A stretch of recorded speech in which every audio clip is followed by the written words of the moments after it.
Hello, Emily. It's not Sunday. It is, in fact, Monday the 31st. However, I'm assuming you know why I didn't make a video yesterday, but I am going to make one today.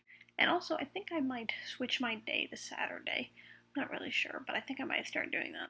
So when you said you had a long lab video, I'm thinking, oh, one of those ones that's like 15 or 20 minutes instead of like 5. And then you said 45 minutes. Wow, what can they possibly go over for 45 minutes on lab safety? Also, I had a comment on your moon disease thing.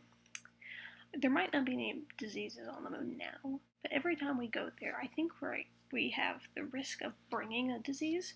So basically, the more we go to the moon, the greater the chances are that there will be deadly disease on the moon, if that is any consolation to the fact that there's not any right now. Okay, so you remember that drawing you sent me weeks ago? This one. Okay, pause. Whoa! Whoa! You're not texting me back. Anyway, my initial analysis of your drawing is that it's sad in a way that's happy for deep people. That was just kind of my first thoughts on it.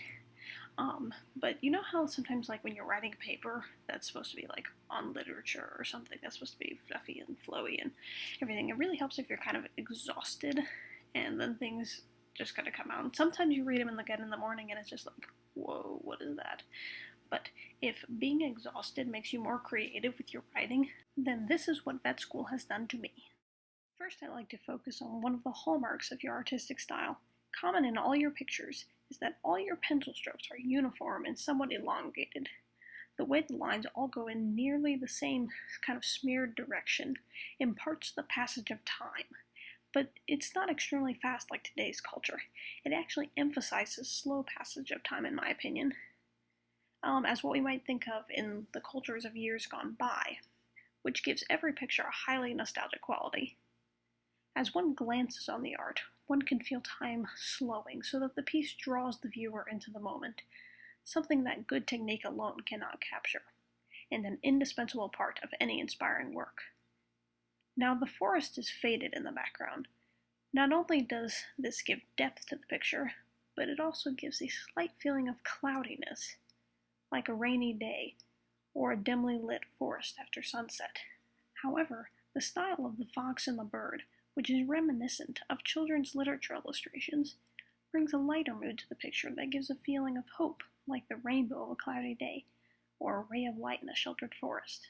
In addition, crossing the aspects of children's literature from the wildlife, an old-fashioned, almost country-like passage of time from the uniform strokes presents one with a unique perspective. It's not that piece of art which causes one to reflect upon the past and how things used to be. For example, if one were to see an old cabin with the fence made out of split logs down a dusty old road. But rather, it allows you to feel that peaceful woodland silence from a child's perspective, as if all this beauty is in front of you instead of behind you. The use of colored pencils for the child's joyful outlook, and the black and white for the nostalgic, almost stationary time, causes one to focus on the joy, as it sits in the foreground of this exact moment with the expectancy that the joy can and will continue to be.